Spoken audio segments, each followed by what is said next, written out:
Bonjour à tous, bienvenue dans l'émission épisode numéro 2 des petites têtes. Yeah! J'ai la bouche pleine. Voilà.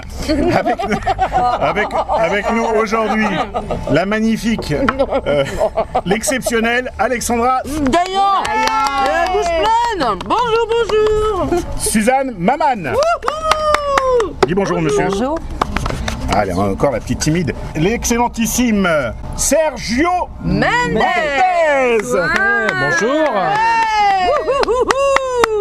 Et bien évidemment, celui qui est à l'initiative de ce projet de ouf. Pas trop de beurre quand même. Hein. Tu veux que je m'arrête là? Oui. Guy Meimoun. Il y en a une qui dit rien. Hein. On se fait repérer déjà. Nous ne sommes pas seuls comme d'habitude. Nous avons nos petits habitués. Aliza Nizar. Yes! Boker Tov Israël! Sergio Nizar. Bonjour. Et Daniel. Non, Claude. Pourquoi Daniel? Non, c'est Claude. Non, depuis tout à l'heure.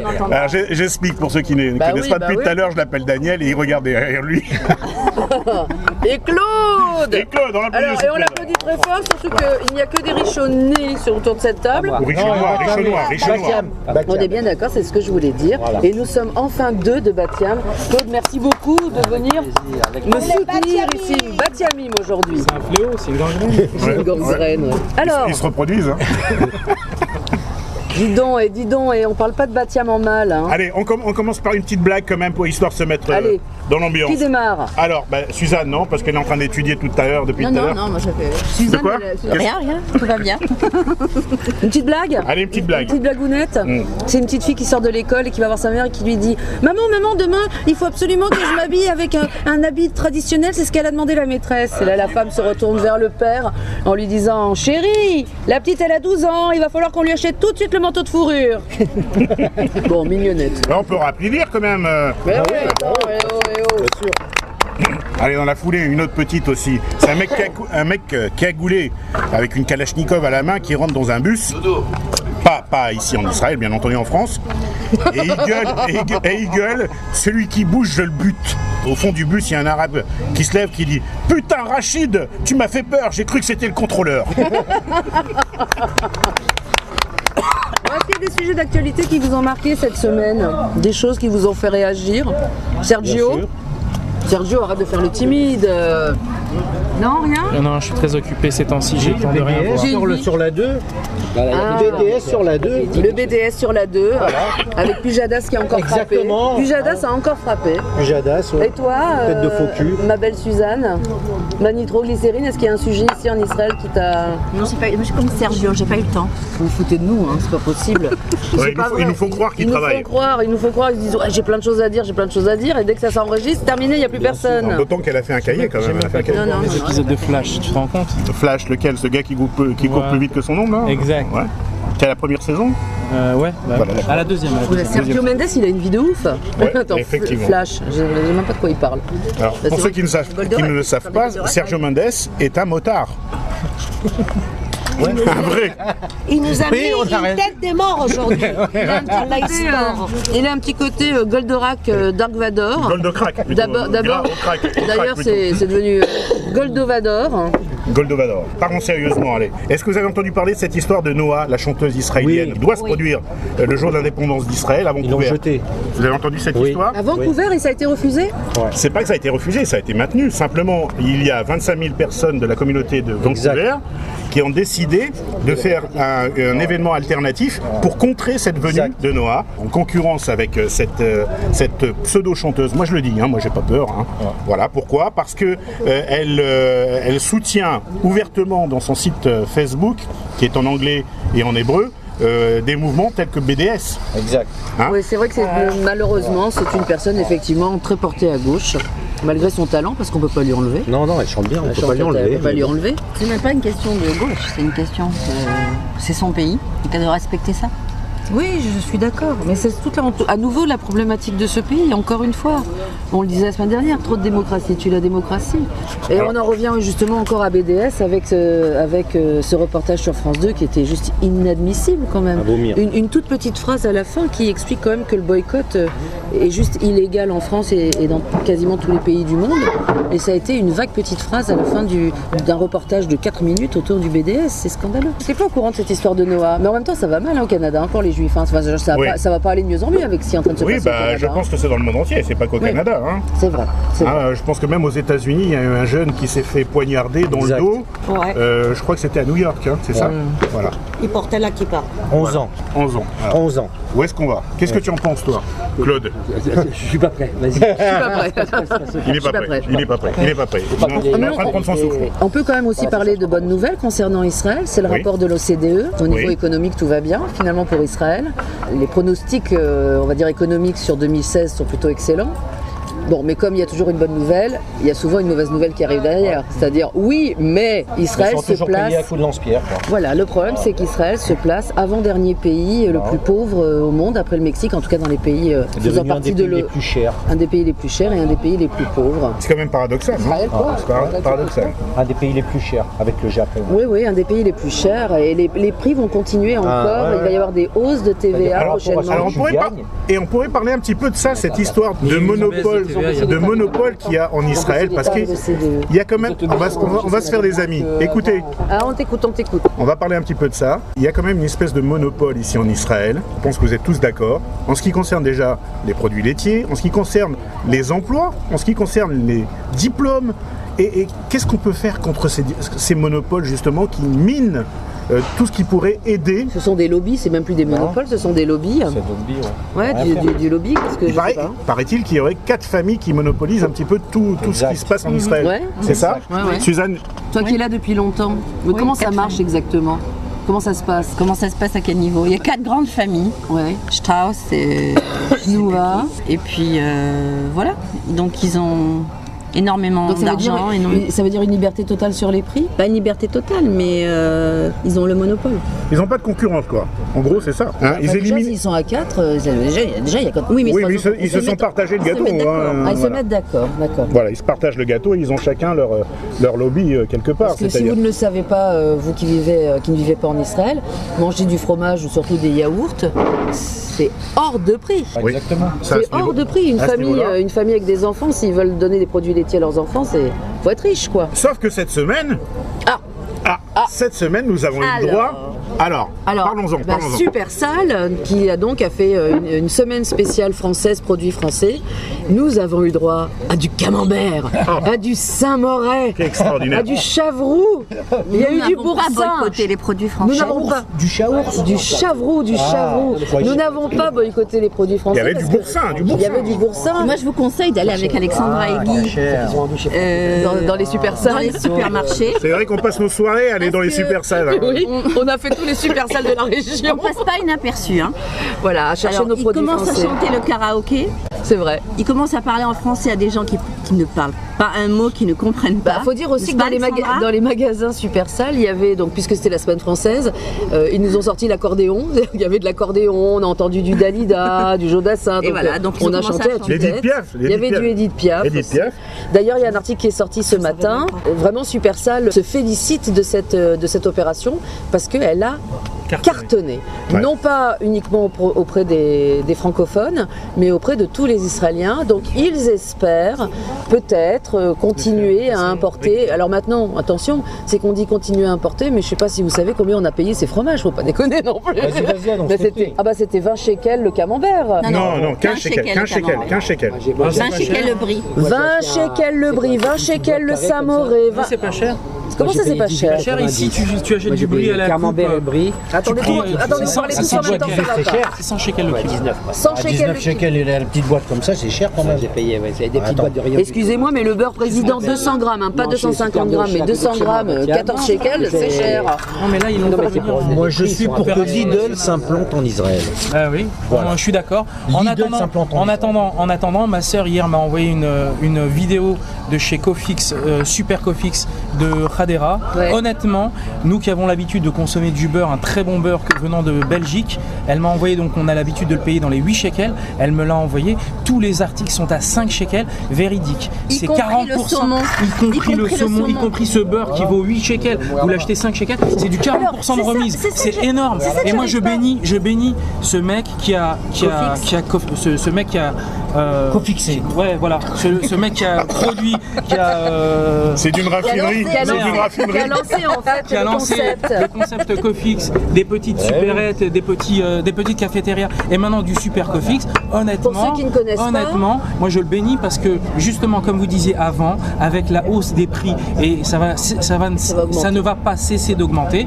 Là, il y a vraiment, il y a la parade, on va dire, pour les familles et pour tous. Ce sont des supermarchés en fait. Voilà. C'est l'alternative pour répondre à Serge, c'est l'alternative à Lidl. En Israël, il y a Cofix, super Cofix. Sauf qu'il faut aller jusqu'à Pradera. Non, il y en a à Ramat Gan et ça va commencer bien entendu. Il y en a à Tel Aviv. Voilà. Il faut faire attention. Alors attends, je vous spécifie quand même, je suis parti à Tel Aviv, mais les rayons sont vides. Bah, bien entendu, Il y a rien, il y a la razzia. dévalisés. Moi personnellement, si je tombe sur un super Cofix, je vais prendre 15 beurres et je vais les congeler. Je vais pas y aller tous les jours. Ils sont pas en bas de la maison. Tu as un congélateur, toi. Oui. T'en consommes du beurre. De toute façon, en Israël, il faut avoir au moins Il a plus de beurre que de mal, comme on Tu dit. prends un beurre tous les 3 jours, ça va. Pourquoi lui il parle tous les jours un beurre chez nous? Ah bah voilà. Attends, Toi, tu parles un beurre tous les jours? Eh ben attends, à 3 shekels de remise sur 8, tu fais le compte. ça explique tous les pourquoi tu jours. fais beaucoup de sport. Et ça, et on parle de beurre. Pour On parle- éliminer le beurre.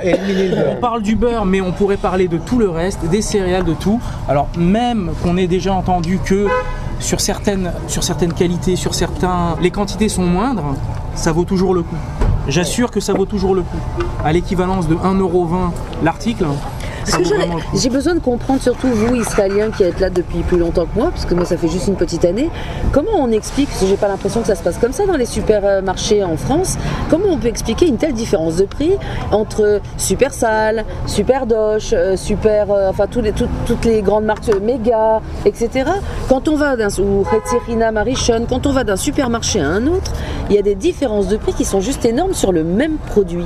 Comment on explique ça? En France, c'est la même chose. Pas à ce point-là. Hein? Pas à ce point-là. Quand tu Non, il y a réellement de gros Non, il y a écarts. vraiment de gros écarts. De gros C'est-à-dire Parce que que là-bas c'est en euros, ici c'est en shekel. Non. Un exemple. De gros écarts d'un super à l'autre. dans pour un super à l'autre, il y a pour le même vraiment de produit. gros écarts. D'ailleurs, pour bien faire ses courses, en gros, il faudrait avoir une moto et faire tout, et avec un Exactement. truc, et faire tous les super qui existent dans le quartier pour avoir un panier qui coûte moins cher. Je vous ai donné un exemple sur le beurre entre commerce en général et Super Cofix. Est-ce que vous avez des comparaisons? T'as des actions, toi, t'as des Est-ce que actions. vous avez des comparaisons entre justement Supersal et Hetzirina sur un article quelconque? Là, alors Des maintenant, grosses différences. Alors, par exemple, j'ai pu voir chez Supersal de l'huile de tournesol à 12 shekels 50 la bouteille, alors qu'au Superdosh, c'est 15 shekels les 3 bouteilles. Maintenant, effectivement, peut-être qu'il y a un problème de qualité. Ne sachant pas lire vraiment les étiquettes, je ne sais pas s'il y avait vraiment une grande différence entre la bouteille à 12 shekels 50 et les 3 bouteilles à 15 shekels. Après, c'est des marques. C'est des marques. C'était la marque Supersal, c'est-à-dire c'est comme si j'achetais la marque Carrefour. voilà. C'était une marque magasin, c'était même pas un Je peux produit. dire le coup d'arnaque sur Cofix, parce que moi j'ai été à Cofix à Herzl. Il y a des coups d'arnaque. Le coup d'arnaque, Il y a des voilà. coups d'arnaque. Quand je vais ici chez Besneinou, je prends ma bouteille de bière Gold Star, je la paye 6 shekels 80. Ok, 50 centilitres. Tu vas chez Cofix, tout est à 5 shekels naturellement. Ouais. Sauf que la bouteille est 25 centilitres. Alors, D'accord. je voulais Voilà. pas. Sur certains produits Cofix, c'est intéressant, il faut faire attention, mais pas sur tous les pareil. produits. Voilà. Le seul problème, c'est ce qu'on m'a expliqué. On m'a dit pour bien faire les courses en Israël, en fait, il faut que tu fasses ta liste. Il y a la liste, tu vas Supersal, il y a la liste, Ouais, tu mais vas. te rends compte un peu, tu vas pas faire- Hetzirina. tu vas pas tourner tous les Mais je me suis dit, mais alors, Figure-toi qu'il y a des gens qui font ça. il y a des gens qui font ça pour avoir des caddies et des Ouais, mais enfin, promotions. ce qu'ils gagnent d'un côté, ils perdent Ils dans perdent dans l'autre. l'essence. C'est le temps. Et le Et le temps. temps, ouais. Non, donc, parce qu'il y a le vélo électrique. Ah. je te vois bien te balader avec Ton caddie et ton vélo électrique. Ton caddie et Et à la 4 moto. litres d'huile, etc. Je pense qu'on va produire ce genre de vélo électrique avec la poussette derrière. Ah, ça serait, C'est pas mal. Une poussette derrière. Oui, Ça, une c'est pour les- poussette, ça, c'est tu sais, derrière. un caddie, quoi, une remorque. On peut dire que cette émission, en fait, c'est vraiment pour les futurs Olim, parce que finalement, quand on était en France, jamais on a parlé comme ça concernant les courses ou concernant. On allait dans un Bah supermarché. oui, mais faisait on des parle courses. de ce qui nous intéresse mais ici. pourtant, on est bien mais d'accord. pourtant, c'était le cas aussi Charlie parce qu'il y avait, comme Mais pas à ce disait point-là. Serge, il y avait Pas à ce point-là. Lidl, il y avait des Franprix, il y avait des machins, il y avait Carrefour qui commence à Bah, le monopoliser. Franprix cachère, il était très très cher. Non, on parle pas du Franprix De toute façon, cachère, non mais cachère, le cachère c'est... Cachère à Voltaire, Non, mais- c'était du feu. Non. De toute façon, le cachère, c'était très cher. On sait que le cachère n'est pas cher. Il est pas cher. Oui, Bah, ça- d'accord, c'est d'accord. c'est quoi ton pays? Il est où ton pays? Non. J'ai quitté mon pays, j'ai quitté ma maison. Bon, Enrico, il est à la mode en ce moment. Oh là là, Enrico! Avec la dernière Banane, interview quelle qu'il a donnée. Le pauvre, arrêtez, il est signé, c'est tout. Oui, c'est vrai, il va pas bien, il va pas bien. C'est vrai. Allez, on va pas en mettre une couche sur Enrico chaque semaine. Il ferait mieux de se taire là, c'est sûr. Il ferait mieux de revenir jouer au poker à Elat. Vous avez vu cette caricature sur Charlie Hebdo qui se moque de Cyril Hanouna. Ouais. Qu'est-ce que vous en pensez? Ah non, j'ai pas vu, qu'est-ce que c'est? Alors, Charlie Hebdo, qui a fait une caricature de Cyril Hanouna. Il a très bien réagi, je trouve que Cyril Hanouna a très bien réagi. D'abord, il y a deux. Il a dit sous Charlie, il a Attendez, pris... pas tous, pas tous. Que Guy finisse d'expliquer. Alors j'explique simplement qu'on voit dans cette caricature qui est en première page de Charlie Hebdo, Cyril Hanouna, représenté en forme de moustique, voilà, avec sa tête bien entendu, et en disant tout simplement, est-ce que... Que c'est pire que le virus Zika. Voilà, Hanouna, le virus qui rend con. virus Exactement. qui rend con. Alors moi je sais pas pour vous, mais moi en tous les cas, je me sens de moins en moins être Charlie. Exactement. Enfin, d'un autre côté, les critiques envers Hanouna, cette critique-là, elle n'est pas à connotation raciste, que je sache. Bah si, Non, justement. la seule chose que je Justement. non, la seule chose qui est importante. Non, non. Attends, 2 minutes. Il vient de dire quelque chose. Oui. Vas-y, dis-moi ce qu'elle est. Explique-moi. Alors, je vais l'expliquer. C'est à connotation raciste quand on dit. Je vais l'expliquer très rapidement. Combien y a-t-il Bon, tu n'aimes pas, c'est autre chose. Mais enfin, de le traiter de con et de le mettre sous En forme de première page, caricature. Charlie Hebdo, il y a quand même d'autres choses à traiter. Moi, je sais pas, il y a quand même pas loin de 300 animateurs sur toutes les télévisions et les radios. Pourquoi Hanouna? Pourquoi les Juifs? Il s'expose. Oui, non, non. et il fait. Il y a deux problématiques dans Je me rappelle à l'époque, Charlie Hebdo, ils avaient fait pareil pour Arthur. Oui, c'est vrai. Ben oui, alors voilà, souvent c'est des Juifs. Hein, Je sais bien, mais ils l'ont pas fait pour. Ils l'ont pas fait pour. Bah Comment pour il s'appelle Nagui, ils l'ont pas fait pour Nagui. Ils l'ont pas. Et pourtant, Nagui, sa mère, c'est une feuge. Oui, Oui, bon. bon. Mais il se présente pas en tant que tel. Mais Nagui. Mais en revanche, ils vont pas le faire pour. Comment il s'appelle le grec Hanouna. Rostapopoulos. C'est une horreur. Pour un con, il cartonne. Pourtant, je l'aime beaucoup. Ouais, il est formidable, il est sympa. Ouais. Très bon animateur, mais voilà, ils le font pas. En revanche, la seule chose. Nicolas Aliagas. C'est son émission. il C'est cartonne. dur de commencer à être Alzheimer quand on fait de la radio. à cet âge-là. Là, c'est dur d'être Alzheimer à cet âge-là. La seule chose que j'ai du mal à comprendre, bon, d'abord, ça revient toujours à cette même mentalité française. On n'aime pas la réussite. On n'aime pas la réussite. C'est vrai, c'est Hanouna vrai. vient de signer un contrat mirobolant. C'est de la jalousie. Oui, c'est de la jalousie. Depuis la nuit des temps. Depuis la nuit Et des ça- temps. et Mais ça- comme et par ça hasard, continue. on ressort. Le seul problème, c'est qu'effectivement, la caricature touche à nouveau, oui, quelqu'un qui réussit professionnellement et financièrement, Et un juif. gros producteur, mais effectivement, les deux seuls qu'on a caricaturés à Charlie Hebdo, ça a été Arthur et aujourd'hui Hanouna, alors que je pense qu'en France aujourd'hui, il y a quand même d'autres chats à Tiens, fouetter pourquoi- en première page Pourquoi de pas Charlie plus Hebdo. Jadas? Pourquoi pas plus Jadas? Ah, C'est marrant, tiens. Ça serait, Tiens, il serait pourquoi grand pas plus temps. Jadas? C'est marrant quand même. Ah oui, non, on touche pas au journalisme, Voilà. plus Jadas. Mais pour revenir sur ce que disait Claude, la réaction de Hanouna a été exceptionnelle. Ah, La façon dont d'intelligence. d'intelligence, la façon dont il a répondu à Charlie Hebdo. Alors, en fait, il s'est pointé dans la rue, déguisé en moustique, Voilà, avec et, le en, journal. et en offrant le journal aux gens dans la rue, en disant que, eh ben, lui, quoi qu'il en soit, Il est Charlie. il restera Charlie, Voilà. et que c'est pas grave, il soutient Charlie, et que finalement, ça l'a fait beaucoup rire. Il a eu raison parce qu'au fond, ça lui fait une Qu'est-ce qu'on est bon, les super Juifs. Qu'est-ce qu'on pub. est Ça bon. lui a fait une On est super pub. excellent, Finalement, on est on peut extraordinaire. remercier Charlie Hebdo. Voilà, restons un peu Charlie. Mais c'est vrai qu'il y avait d'autres chats à fouetter que vraiment Charlie sont cool. Allez, une autre anecdote qui est quand même très marrante qu'on a vue dans les journaux aujourd'hui. Laissez-moi terminer parce que c'est important. Les journalistes saoudiens nous informent qu'un cheval de course, un étalon, sera exécuté, entendez bien, pour et à cause de son homosexualité. Ça se passe à Doha. Il a été pris en flagrant délit faisant un rapport sexuel avec un autre étalon. Voilà, dans l'écurie. Excusez-moi, pardon, je peux te couper? Oui. On va s'arrêter là tout de suite parce qu'en fait c'est une fausse information. C'est un hoax qui est arrivé. Un hoax. Ben, qui est c'est ce que arrivé. j'allais Voilà, dire pardon, après. excuse-moi. Parce que c'était quand même en première page de pas mal de journaux et sur les sites internet. Pour savoir si c'est vrai ou pas. Voilà, en réalité, donc c'est un canular qui a été reporté par, Dans le monde entier, sur hein. Internet dans le monde entier par un journal qui s'appelle World News Day, reporte, qui assume d'ailleurs toute la responsabilité sur les infos de nature fictionnelle qu'elle publie. Voilà. Le seul problème, c'est que ça a été repris partout. Ça montre bien que le travail journalistique est vraiment aujourd'hui à l'état zéro. C'est-à-dire que plus personne ne vérifie plus aucune information. Ne parlons même pas justement, tiens, par rapport à l'information, revenons au BDS, qui lance des rumeurs et ces rumeurs sont ensuite reprises en tant que telles, données comme étant des informations réelles. Et donc voilà, ça montre juste que définitivement la presse, où qu'elle soit dans le monde, est morte. Et les journalistes avec. Allez, une petite blague pour détendre un peu l'atmosphère. Une petite blague, mais petite, hein. De Oumoc Nadine, à Paris-Barbès. Oumoc Nadine, très bon. Alors, deux ouvriers prennent leur pause de midi. Le premier dit, tu connais Victor Hugo? Et l'autre il dit, ah non, je connais pas. L'autre lui dit, t'as tort, tu devrais suivre des cours du soir. Et le lendemain, le même ouvrier parle toujours au même ouvrier, il lui dit, et tu connais Einstein? L'autre lui dit, ah non, je connais pas. Alors, il dit, ah bah t'as tort, tu devrais prendre des cours du soir. Et le surlendemain, donc 3 jours après, idem, le même ouvrier parle avec son collègue et il lui dit, tu connais Karl Marx? Et il lui dit, ah bah non. Bah, il lui dit, t'as tort, tu devrais suivre les cours du soir. Alors bon, l'autre ouvrier, qui en a marre d'écouter son collègue tous les jours lui poser des questions qu'il ne comprend pas, il lui dit, et toi tu connais Jean Dupont? Il lui dit, ah non, qui c'est? Il dit, bah tu sais, c'est le mec qui couche avec ta femme pendant que tu fais les cours du soir. Très bonne, très bonne, très bonne, très bonne. Bon, allez, t'en as une aussi toi? Non, j'en ai et toi, pas. Suzanne? Sergio, il en a. Ah, Sergio, Non, j'en ai pas. T'en as pas une? T'as rien sorti du placard aujourd'hui? Suzanne. Alors, qu'est-ce qu'il y a? Il en a Ils n'ont plein? pas préparé, ça sera la dernière petite blague du jour. Suzanne, t'as pas ta petite blague aujourd'hui? Alors, elle a pris un gros cahier avec, je sais pas, peut-être 200 pages dessus qu'elle est en train de lire depuis tout à l'heure, mais... pas du tout. Quoi, pas du tout? Moi, je le vois le cahier. C'est ma liste de courses pour Supersal. Ouais, d'accord. C'est vrai qu'elle passe ses journées à Supersal. Bah oui. Qu'est-ce qu'on dit pour l'information encore? Allons-y. Ça y est, on a fait un peu le tour quand même, non? Ah bon? Bah alors une petite blague encore avant de partir? Alors une dernière blague avant de partir, allez, une petite blagounette. Une blague que je dédie à Betty Ozarnaut de Belgique, qui est actuellement hospitalisée, qui est une Ola Hadasha, qui est arrivée en Israël il y a ça de 2 ans, enfin 1 an et demi, et qui aujourd'hui est repartie en Belgique pour se faire soigner. Donc Betty, on te souhaite d'abord Refoua Shelema, que tout se passe bien pour toi, et que tu nous reviennes vite en forme. Et voilà donc la petite blague que nous raconte Betty. Blague belge alors. C'est une blague belge, exactement. Donc c'est une blague que je racontais 2 fois depuis hier, ça me fait rire. Oui, voilà, il parle aussi lui.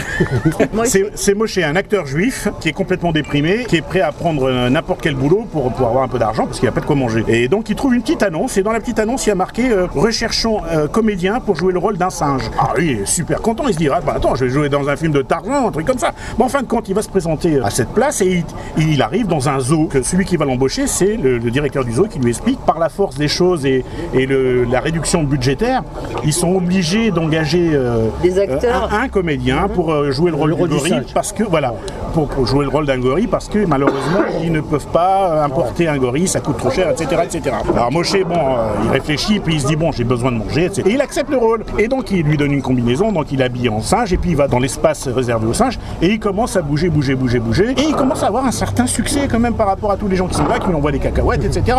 Et lui, dans l'euphorie, il est content, il commence à prendre une liane, et il commence à se balancer d'une branche à l'autre, etc. Et les gens applaudissent et tout, il est super content, jusqu'au moment où il lâche une liane, il glisse, et il tombe dans la cage du lion. Oui. Alors là, il commence à flipper sa race et il commence à bouger et il recule jusqu'au bout de la cage et il commence à dire Shema Israël en ayant peur. Et le lion s'approche et à ce moment-là il commence à avoir peur, il voit sa dernière heure arriver et le lion lui dit Adonai Echad. Elle lui dit ah. Et derrière tout ça il y a une autre cage à côté, c'est le panda. Le panda il vient, il lui dit fermez vos gueules, on va se faire virer. Ah c'est bon, très bon, très bon. Alors dans le même genre j'en ai une alors. On a le temps pour faire une petite dernière. Allez, une petite dernière pour la route. C'est un avion de Syrian Airlines qui est en train de voler et qui perd un moteur. Syrian Airlines, ça existe. Il perd un moteur. Et alors il lance Mayday, Mayday, nous demandons à atterrir en urgence dans n'importe quel aéroport du Moyen-Orient, sauf Israël. Pas de réponse. 5 minutes après. Mayday, Mayday, ici l'avion 747 de Syrian Airlines. Nous venons de perdre le 2e moteur. Mayday, nous demandons à atterrir dans n'importe quel aéroport du Moyen-Orient de toute urgence, sauf en Israël. Pas de réponse. 2 minutes après, Mayday, Mayday, ici le commandant de bord du 747 de Syrian Airlines. Nous sommes en train de chuter, nous demandons s'il vous plaît un atterrissage de toute urgence dans tous les aéroports, même Israël. Et là, la tour de contrôle de Ben Gourion répond, qu'est-ce qui vous arrive? Il dit, nous sommes en train de plonger, il faut absolument que nous atterrissions. Qu'est-ce qu'on doit faire? Alors à ce moment-là, le mec de la tour de contrôle lui dit, alors répétez après moi, Itkadash, Itkadash, Meraba. Amen. Bravo, bravo, bravo. Allez, Écoutez, on se dit bisous. merci à tous pour cette super émission. J'aimerais quand même qu'on quitte l'émission en chantant tous ensemble notre petit jingle. Attention à 3. 1, 2, 3. You got a thriller,